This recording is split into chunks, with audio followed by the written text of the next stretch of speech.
Nos toca escuchar la plática de la doctora Guadalupe García Vega, quien nos hablará sobre beneficio terapéutico de la radioterapia en niños. Cosa muy importante. La doctora Guadalupe García Vega es internista por el Hospital Manuel G. González, es radioterapeuta por el Hospital General de México y también hizo radioterapia pediátrica en el Hospital Infantil de México, Federico Gómez. Ella es radiooncóloga pediatra adscrita al servicio de radioterapia del Instituto Nacional de Pediatría y es miembro de PROS y Somera, es decir, estas dos asociaciones, estas dos sociedades que se encargan de la radioterapia, y nos presentará entonces este tema. Muchísimas gracias, doctora Guadalupe García.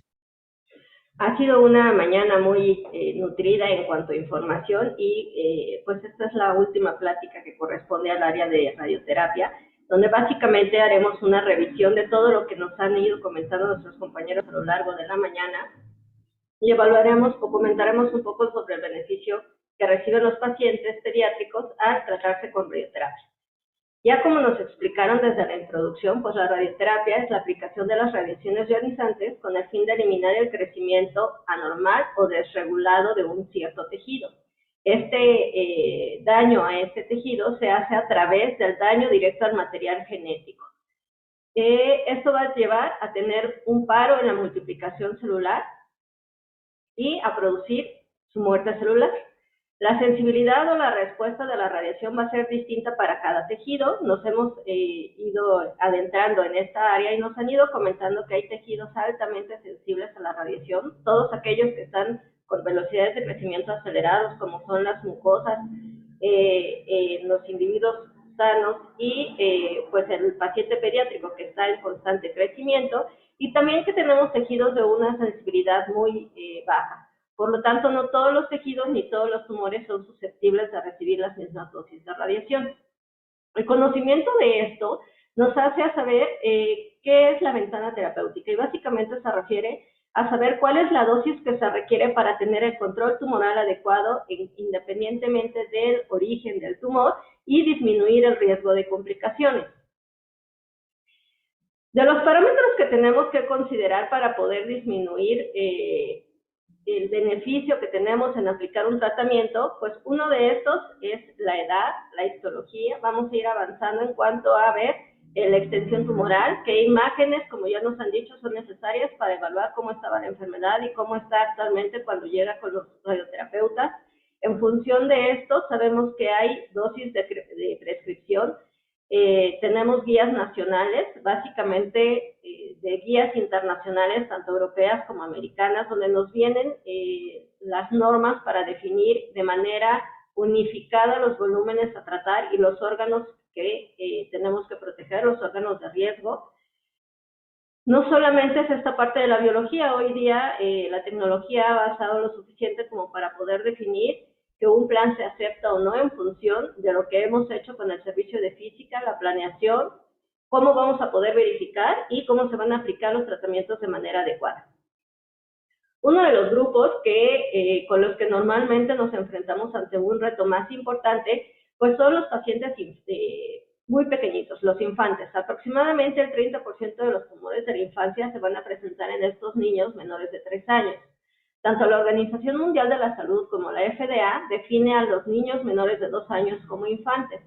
Este es un grupo particularmente vulnerable a los tejidos, a los efectos tardíos, como nos ha dicho la doctora Alejandra, y habitualmente la radioterapia en este tipo de pacientes afectados es controversial, se omite o muchos de los esquemas incluso están enfocados en retrasar el tratamiento. La experiencia actual, lo que hacemos con este grupo de pacientes, se deriva de técnicas antiguas, como nos han comentado, incluso con equipos de cobalto que actualmente ya no existen, y entonces nos hemos visto la necesidad de recopilar los datos sobre las técnicas modernas y los resultados en los pacientes que reciben a temprana edad radioterapia. Uno de estos reportes es en el caso del ATR, en donde vemos que son pacientes a muy pequeña edad y siempre es controversial aplicar o no este tipo de tratamiento. Entonces, se han podido determinar en la revisión de estos casos que aplicar tratamientos en estos pacientes puede tener una mejoría en la sobrevida y en el control local, que incluso puede triplicar el valor de la sobrevida o de la supervivencia en aquellos pacientes que no se llevan a radioterapia. Existen algunos otros estudios pilotos y algunas fases 2 donde se ha intentado ya de manera más ordenada y no solamente ante la experiencia definir si esa radioterapia es adecuada o no y si provoca algún beneficio o no en estos pacientes. De tal forma que este tipo de estudio que se llevó a cabo en pacientes infantes con tumores primarios del sistema nervioso central logra concluir que aún en pacientes pequeños de menos de 3 años, el control local que se obtiene llega a ser del 90%, si bien es cierto que hasta un 11% de pacientes en este grupo no recibieron radioterapia por decisión propia del investigador o de la familia. Vaya, que nos sigue generando incertidumbre acerca del beneficio y el perjuicio que puede tener este tipo de tratamientos.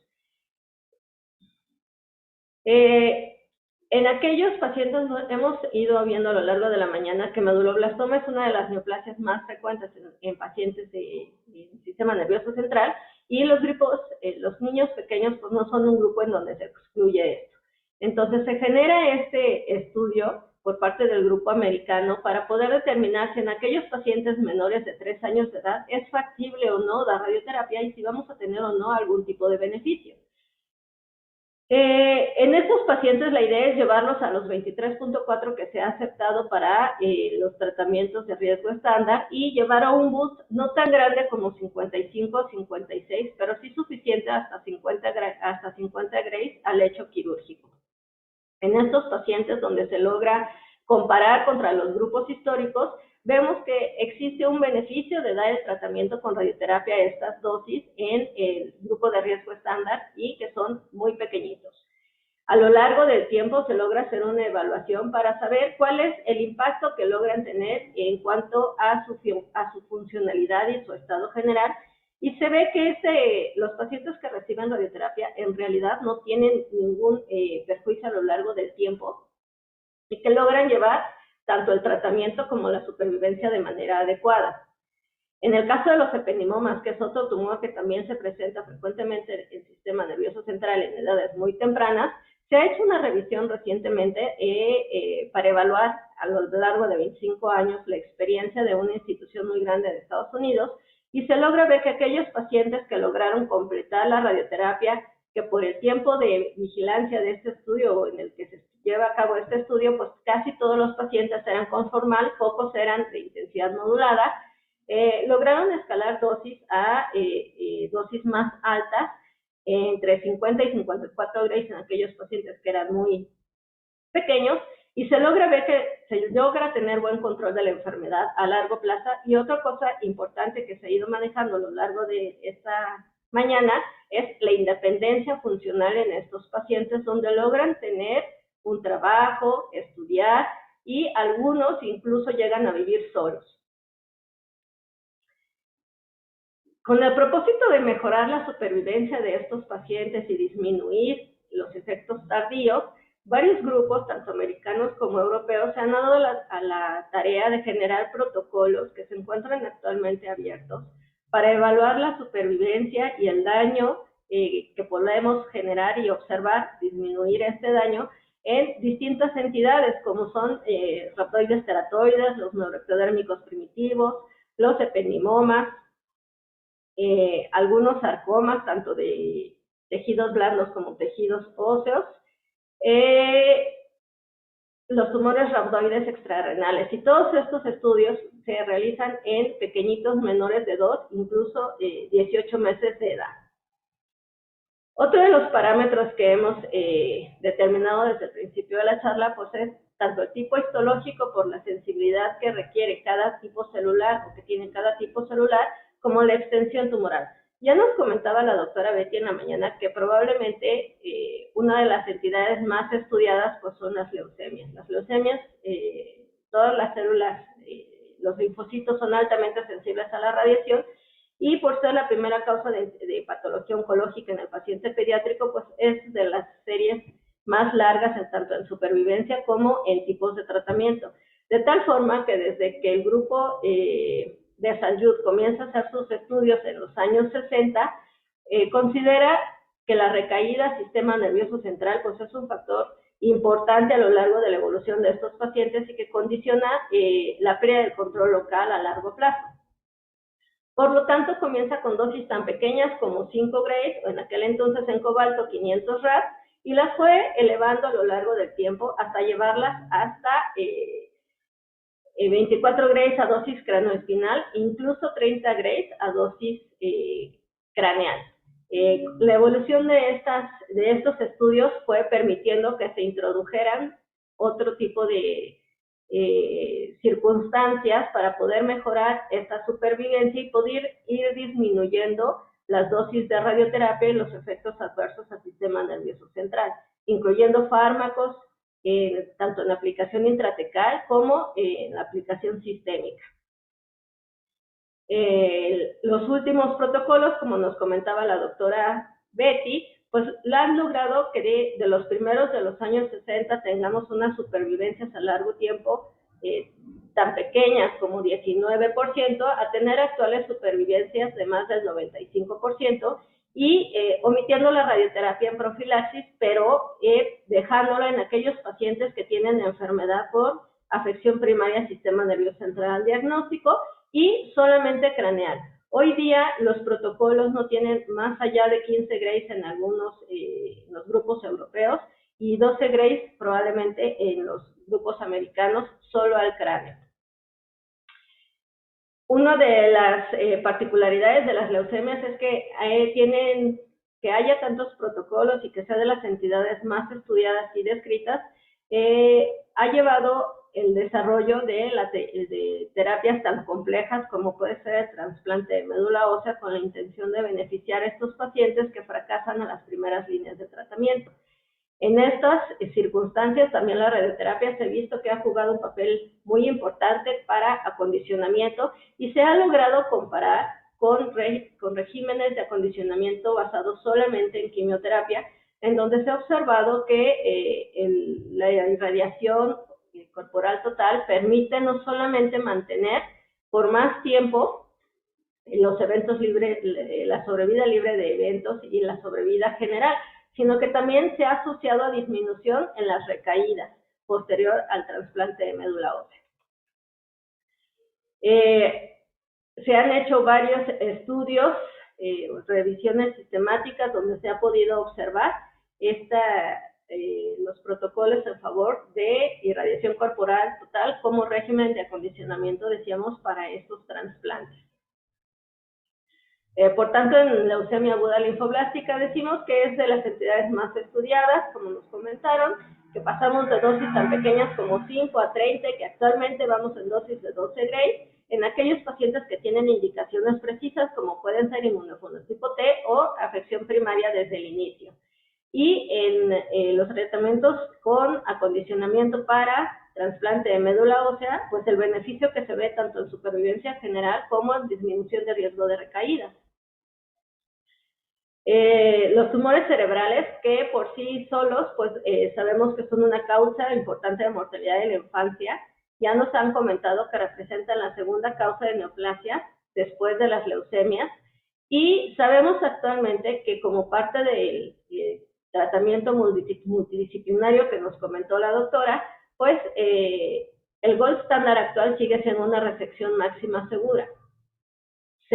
refiriéndonos a aquellas resecciones que nos permiten tener la menor cantidad de morbilidad asociada al procedimiento quirúrgico. Y este no solamente es un factor pronóstico en meduloblastoma, sino que también se encuentra en ependimomas, en los gliomas de bajo grado y en los gliomas de alto grado, básicamente en todas las neoplasias primarias del sistema nervioso central. Las dosis de tratamiento nos las han ido comentando a lo largo de la mañana y hemos visto que con estas dosis de tratamiento se han logrado tener supervivencias tan importantes como un 86% en meduloblastomas o 90% en aquellos gliomas de bajo grado, incluso hasta el 100%, y no así en algunas otras neoplasias donde hemos querido hacer uso de otras alternativas de tratamiento o estrategias de tratamiento para poder mejorar este 26% que tienen los gliomas de alto grado o los gliomas de tallo. Todos este tipo de neoplasias decíamos que la resección máxima quirúrgica es el factor pronóstico más importante. En muchas de estas entidades se han ido realizando protocolos más recientes que nos han permitido disminuir dosis de tratamiento y disminuir volúmenes de tratamiento para lograr obtener mejores controles con disminución de la morbilidad. Este estudio se lleva a cabo en niños de 3 a 7 años con la intención de evaluar si se puede disminuir o no la dosis de 23 a 18 Grays y quedarse localizada solamente en la fosa posterior más quimioterapia adyuvante. Hasta las guías previas del 2016, donde no se categorizaba a los meduloblastomas por subgrupo de riesgo molecular, se había determinado que dar 18 Grays craneoespinal al grupo de riesgo estándar impactaba directamente con una pérdida de entre el 10% en el control local de esta entidad. Sin embargo, más recientemente se ha visto que en los subgrupos moleculares hay alguno que en particular se puede beneficiar de esto y es el brazo que nos comenta la doctora Betty, que está abierto para lograr disminuir estos 18 Grays en el grupo de riesgo estándar. En los ependimomas se corren 2 protocolos, tanto en el grupo europeo como en el grupo americano, donde también el conocimiento de los subgrupos moleculares nos permite disminuir las dosis de tratamiento o bien llevarlos a quimioterapia previa, posterior a la resección y previa al inicio de radioterapia para evaluar un saco quirúrgico y disminuir el volumen tumoral a irradiar. En América, incluso un grupo en el que ya no se requieren las resecciones completas, se les da seguimiento porque no se llevan a radioterapia. Aquellos pacientes que tienen volúmenes macroscópicos, se intenta que con quimioterapia se haga una citorreducción para que en un segundo tiempo puedan ir a una resección quirúrgica, una segunda resección quirúrgica y posterior a ello dar radioterapia al lecho quirúrgico con el objetivo de disminuir la irradiación a los tejidos sanos. El protocolo europeo está en curso y de lo que llevamos de los resultados en el americano podemos ver que ha sido, no se ha perdido control local y que ha sido seguro el hecho de disminuir los volúmenes de tratamiento. Estos pacientes que se llevan a resecciones quirúrgicas completas, se logra tener un buen control local sin la administración de radioterapia. En los gliomas de bajo grado, por muchos años ha sido controversial el uso de la radioterapia, por tratarse de pacientes pequeños, por tratarse de algunas lesiones que son de crecimiento lento, y lo que se ha intentado es mantenerse en vigilancia posterior a la cirugía.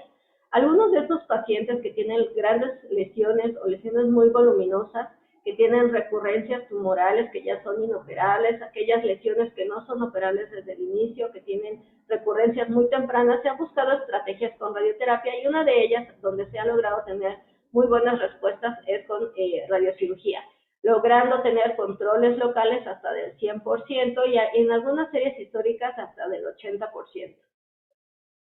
Estos procedimientos son altamente conformales y nos permite disminuir la toxicidad a los tejidos sanos.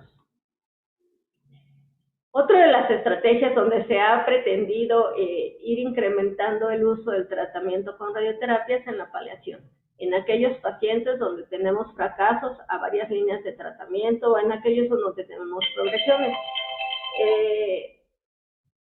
Sabemos hoy día que más o menos vamos a tener cerca de 83,000 niños de niños con cáncer que van a requerir en algún momento paliación en el mundo. Y básicamente lo que intentamos con estos pacientes pues es mejorar el control local, la supervivencia, mejorar los síntomas que están mermando su calidad de vida, disminuir la progresión de la enfermedad y disminuir el dolor. En todas las entidades neoplásicas en la infancia se puede emplear radioterapia de manera paliativa en algún momento, incluso en aquellas lesiones donde tenemos progresión radiológica, pero no síntomas aún. Se han llevado a cabo algunos estudios para ver si en efecto la radioterapia puede paliar o disminuir estos síntomas y mejorar las condiciones de vida en los pacientes pediátricos en distintas histologías y de igual forma la evaluación de distintos síntomas, y hemos logrado observar que hay respuestas incluso completas de algunas histologías y que muchos de ellos van a mejorar en cuanto a la sintomatología que los está afectando previo al tratamiento.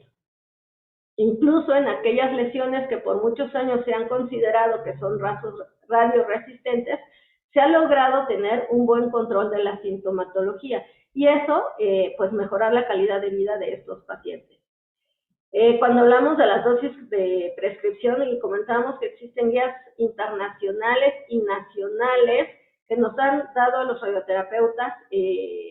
una homogeneidad tanto en la definición de volúmenes como en las dosis y en la limitación de las dosis de tratamiento a los órganos de riesgo, pues seguramente uno de los ejemplos más importantes es el caso del tumor de Wilms, que tiene guías tanto americanas como europeas donde nos definen claramente cuáles son las dosis que corresponden en cada etapa clínica dependiendo de la histología, incluso en aquellos pacientes con enfermedad metastática. Y con esto, pues hemos podido lograr llevar supervivencias tan importantes como el 97%, aún en etapas donde hay datos de mal pronóstico, como puede ser ruptura o incluso la anaplasia difusa. En América y en Europa decíamos que esos dosis de tratamiento vienen de la evaluación de las áreas tratadas y de la definición actual de los nuevos volúmenes de tratamiento. Como veíamos en diapositivas anteriores, previamente pues se irradiaba todo el lecho quirúrgico y eso correspondía a un hemiabdomen con la toxicidad que pudiera tener los órganos anteriores al lecho quirúrgico. Hoy se están haciendo intentos por ir solamente en fusión con otras imágenes al área inicial de tumor sin tener que comprometer el resto de la actividad de la cavidad abdominal. Uno de los puntos que ha mejorado mucho y que comentaban desde la primera diapositiva, pues es la evolución que ha tenido la radioterapia. Desde los años 60, donde los primeros pacientes o el primer paciente descrito en un papel, pues es un paciente pediátrico con un medulloblastoma, hasta los tratamientos actuales en fusión con imágenes de PET, de resonancia y el conocimiento de la biología celular. Las primeras dosis de tratamiento, los primeros tratamientos, como nos mostraban al principio, pues estaban básicamente diseñados de acuerdo a pocas imágenes, a lo mejor imágenes en 2D, y se verificaban de esta forma. Hoy tenemos estudios de verificación en tiempo real a lo largo de los tratamientos que nos permiten no solo conformar dosis de tratamiento, sino verificar que la dosis se está aplicando en el sitio adecuado. Existen también algunas sociedades que se han preocupado por generar consorcios y datos internacionales, obtener datos internacionales para ver tolerancias y toxicidades, como nos comentaba la doctora Alejandra, y mejorar la calidad de los tratamientos a nivel global con normas de tratamiento, guías de tratamiento que piden como mínimos tecnológicos para poder desarrollarlos en un paciente pediátrico. Los objetivos de la radioterapia pediátrica como especialidad y como subespecialidad, pues básicamente son reconocer los tratamientos y que se pueden aplicar en las distintas neoplasias que afectan a los pacientes pediátricos, diseñar y desarrollar planes utilizando los dosis y volúmenes adecuados y con el conocimiento de la potencial toxicidad aguda y tardía, pues disminuir esto en función de los conocimientos más recientes. Ya nos comentaron que el hecho de aplicar tratamientos con radioterapia pues no solamente tiene una finalidad curativa, en algunas lesiones vamos a participar para paliar y mejorar la calidad de vida de los pacientes, e incluso hay guías de tratamiento para lesiones benignas, como es el caso de las cicatrices queloides, que se ven beneficiadas de la radioterapia temprana para poder disminuir el riesgo de recurrencia.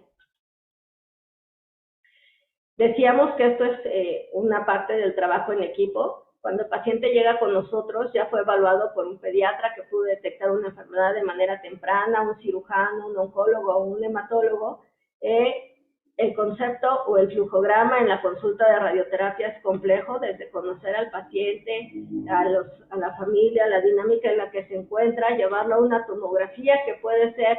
sin o con sedación,